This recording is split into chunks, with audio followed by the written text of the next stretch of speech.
Hi guys, welcome to Maltbox. I'm Andy and I suppose this is whiskey review number 70.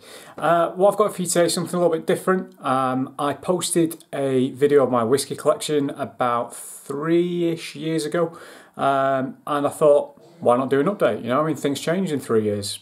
You buy new things, you keep some things. Let's see what we've got. Thanks for watching. Oh, okay. Well, there's the shelves again. Probably, if you do watch the other video, you know, you'll probably see from the start, the Laddie collection has grown quite a bit. There's also some over there as well. I will get to those in a minute. So, without trying to make you guys feel seasick, up there I've still got my Balblair 90 and my Anok floater. I've got a Balblair 2000 there now. I've not got any of the new vintages apart from samples. What I have here is a 7-year-old Balblair from that boutique whiskey company. I've not opened that yet, but I will be doing for a review very shortly because they still have that in stock. I've got a Deanston 2008, the Bordeaux Red Wine Cask Limited Edition. Very excited to try that. And it's one of those things, guys, you know, I mean, I don't keep these to sell. Don't get me wrong, I'm not a flipper. I'm not one of those people that spends money on whiskey and then keeps it hidden away and no one's ever going to drink it. I am going to drink these at some point. This is a bottle your own from the distillery at Deanston. I think that was there last time I showed you this, but again I've just not got around to it yet. Quite excited to try that again actually. Well, yeah, Glendronach. I think last time I would have had the single cask there from the Green Welly stop. I've actually got two 15s, so there is another little blighter hidden behind there because I have a very, very, very big soft spot for Glendronach 15, even though it has changed in terms of its cask makeup and things like that. It's still a very, very good whiskey. Cask strength batch 7 Glendronach Portwood, and again these are things that I will be opening and I will be reviewing, although batch 8 has just been released or is in the process of being released. What I have here is something I'm definitely going to be doing a review of, and that is a 12-year-old Macduff from Cadenheads, and that was part of one of their latest batch of releases from autumn 2019. It is phenomenal. It is really, really good. Is it Carnmore Highland Tír I don't know why I said Highland Tír but Highland is obviously the region of the distillery where it's based, basically. 225 bottles, and it's actually, as you can see there, matured in a matured in a hogshead with a wine cask finish. And I'm not sure if you can tell on the video because the lighting is absolutely abysmal down here because we are having building work done, unfortunately, because the place leaked. It's slightly pink, it's slightly red. I'm really excited to try that. It's supposed to be really, really good. What else have we got? Right, a little Tomatin. Forgot about that. Oh shit, I should drink that. So, bottled on the 7th of June 2018. I've not got around to that yet. That's a nice cask strength Tomatin at 59.3%. Tasty. Yes, Islay. Here we are. Well, Islay and islands and various other things there mixed in. So, we've got Lager 16. You've got to have a Lager 16, haven't you? I picked up a Lager 9 from Belfast Airport when I travelled with work a couple of months back, which is pretty sweet.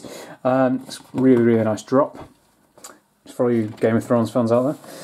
I've still got a bottle of the Corlelia Private Collection G&M, which is actually a Hermitage wood finish. So they don't actually, well, you can't really find that anymore. I've seen that for sale online for silly sums of money. This, yes, now this. And I will do a review of this, but I'm not quite sure on its availability anymore. This is a 1988 single cask Bunnahabhain, bottled by Carnmore, and my god, it is phenomenal. And this was a gift to me from my in-laws in 2018, last year, when I turned 30. So that was my 30th birthday present, which is pretty sweet. So honestly, it's phenomenal, that stuff. I've got a 21-year-old Bunnahabhain, which I think I had last time to celebrate the Queen's Jubilee. Not the best label in the world, but it's a whiskey broker bottling, so it is going to be decent. Yes, I've still got the old Bowmore. I've not got around to that yet. I might actually give that away. I'm not a huge Bowmore fan, but Still got the Ardbeg. Now, yes, there is a story to this. So, this is my 21-year-old single cask Ardbeg from Whisky Broker that I bought in 2013. And the last video that I did of my collection, I did say, I will be opening this at my wedding. And I took it, and you know what? It got to like, what, 1 in the morning? I'd already... Between 50 people, not even that really, because not everyone was drinking whiskey. There was only like 5 of us, 6 of us drinking whiskey. We went through a bottle of Arran 10 and a bottle of Arran's Marks and Spencer sherry cask that they used to do. So I thought, do you know what? Probably not the best time to open it. So I've just not got around to it again. 2 bottles of Ardbeg 10. There's the other one, because, you know, I always pick it up when it's on offer in Tesco, because it's about 35 quid sometimes. So I'm like, hell yes, use those club card points, son. I'm really excited to try that one actually. I've not opened it yet, I only bought it a few weeks ago. This is a 2006 whiskey from Orkney, bottled by Signatory, who bottle fantastic stuff. And as you can see there, it says distilled at an unnamed Orkney distillery. So that's either going to be Highland Park or Scapa, but I think I know which it's going to be out of those two. So it's supposed to be very, very good. Similar story, an unnamed Orkney again, but an 18-year-old, bottled by AD Rattray. Cask Orkney, 18 years old, limited edition. I have tried that. I tried that in the pot still in Glasgow, and I went through half a bottle of it.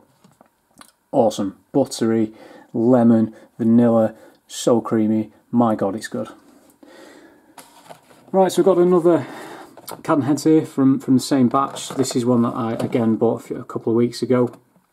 So that's an 11-year-old Lejig. So I'm quite excited to try that, because that is supposed to be very, very good, but I've just not opened it yet. You'll have seen that one before. It's a 2014 Lejig from, well, a bottled in 2014 for Drambury, should I say. That's an 8-year-old Lejig. This is really weird. This is an Arran, a bottle of 10-year-old Arran. As you can see there, 10-year-old single malt Scotch whisky, crafted using traditional methods, distilled and matured on the Isle of Arran, Scotland. The St Andrews malt, so basically it's a private bottling. And I tried finding information about it online, because I bought it at auction for £17.50. Because I thought, 10-year-old Arran for £17.50, you know, why the hell not? Couldn't find anything. I even emailed the distillery, they were like, no idea what you're talking about, see you later. But it is very, very good. 11-year-old Bladnoch, I had that last time, because I am saving that one for a special occasion. This is a... oh yeah, so I bought this from the Good Spirits Company up in Glasgow, where they have a really good little arrangement with the Creative Whisky Company, where they get some really decent casks in there. So that's Isla Bay, however you bloody pronounce it. Matured in, I believe, port, or finished in port. I'm a bit 50-50 about it, if I'm honest with you. Weirdly, I'm getting sulphur on it, and I'm not sure whether that's just me. 2 Laddie 10s, so the original and the second version. So that's the original Laddie 10, and that's the later version, bottled at 50%. And here are the Isla Barleys. Oh yes. You'll notice one thing that does annoy me a little bit though. Nice coloration there, you know, bit of yellow. Oh, yellow, yellow, yellow, yellow, yellow, grey. Yellow, yellow, yellow, yellow, grey. Okay, so they switch the colours. That's fine. That's cool. It's fine. It's all good. Love my Brook Port Charlotte, PC10. Another PC10. Scottish barley. And I've still got that little Valinch from the distillery that my mate Sean got me. Thank you very much, Sean. Onto the blending shelf. Off we go. Got 2 old blends. Randomly, I've got a bottle of Belgian beer down there. Okay, forgot about that. A bottle of 3-year-old Queen Margot from Lidl, just because. The latest 20-year-old blend from Cadenhead. So I got that at the same time that I got those 2 single casks. So this is the batch 3, I think, of that. Oh, I can't see, but I'm pretty sure that's batch 3 of that series, and that's fantastic value at 55 quid for a 20-year-old blend. Another little special, a Bracken blending malt Scotch whisky, because I put a vote out on Twitter as to what you'd want to see next, and you basically said 3 whiskies under 20 quid, and that's £17.50, so that's going to be one of them. So this is what I kind of call the random shelf. So this is a bit of a mix of bourbon and everything else, and here's the everything else. So we've got a single cask whisky from the St George's Distillery in England, Fantastic stuff, that. Really nicely peated, really sweet. Matured in a bourbon hogshead. This is delicious stuff, genuinely. You would not think that this was 8 years of age or that it was distilled and produced in England. Absolutely phenomenal stuff. A 26-year-old Irish single malt from Whisky, from Aldi, that they released last year for Christmas. That was 40 quid, that. Bargain.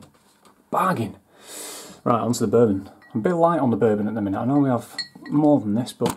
So, I've got... I forgot. Oh, I've got a bottle of Booker's. One of the latest batches of Booker's.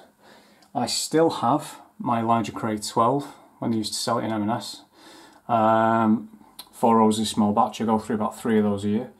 4 Roses single barrel, similar story. Maker's Mark 46. Sazerac.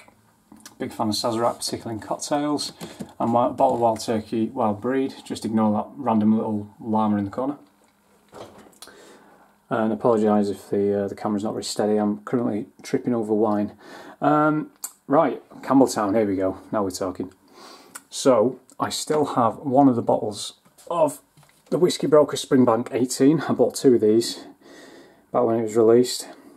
Absolutely phenomenal stuff, this. So 56.3%, single cask, not chill filtered, natural colour. Bottled back in 2014. Honestly, sherry hogshead mature, that stuff is gold, liquid gold, beautiful stuff. The latest Springbank 12, so that's the newest version of that. Very excited to open that. So that's a cask strength offering between the mix of sherry and bourbon cask matured spirit. This is one of the older versions. I think that was I picked that up last year. Was it? I can't remember what batch it was. A bottle of Longuereau Red. Matured in Pinot Noir, again, I think I picked that up earlier this year. And just to reiterate, I'm not hoarding these to sell on Whisky Online auctions or Scotch Whisky auctions or whatever. You'll see that I've never sold anything on there. Like, you can check out my Whisky Base collection, which is Whisky Base Collections / Lancs Scotch, because I'm from Lancashire, and you can see all my bottles on there that I've got at the minute. I don't keep all the ones on there. As soon as they're empty, I delete them. Kilkerran heavily peated, so that's a very, very nice cask strength, heavily peated Kilkerran. 12-year-old Kilkerran, because I love my Kilkerran. Limited edition Glen Scotia. Oh, that went well. So a limited edition Glen Scotia, 2008 vintage ruby port finish. Random little bottle of Tormo there. Can't remember why I bought that. Not a big fan. Still got my Whiskey Broken Malt, like again, not got around to it, I've had other things to drink. Bottle of Imperial, another Carmore. So this is actually quite a new bottling. This is following their recent rebrand. So that's a 9-year-old Glen Tuckers, matured in sherry. Only 900 bottles there, bottle 2019 as you can see. And I think that was about 45 quid, so that's not too bad for that. I've still got my Glenmarnock from Christmas from last year, a 1988 single malt from Aldi. Cheers, Aldi. Yeah, still got my Cappadonic. Yeah, I'm looking forward to trying that at some point. My Benriach, 12-year-old sherry cask. I always try to have one of those in. My 10-year-old Curiositas. Now, this isn't actually one that I'd purchased before. I've never tried a Curiositas before. I'd tried some of their older bottlings like Septendicium and a couple of other peated releases. And I thought, do you know what? For about 30 odd quid, 35 quid, I don't even think it was that. Give it a shot, and it's not too bad. A little Glenrothes from Whiskey Broker there, 25-year-old. I always forget I have that. I should really drink that. And a bottle of Balvenie Peat Week, 14-year-old. And down there, not that you're too interested about this, but yeah, a couple of bottles of rum. So Foursquare, Admiral Rodney from when we went to St Lucia, and a couple of other bits and pieces. Still got a load of samples, so hopefully I'll get around to those at some point. So yeah, thanks for watching, guys. Hope you enjoyed. See you soon.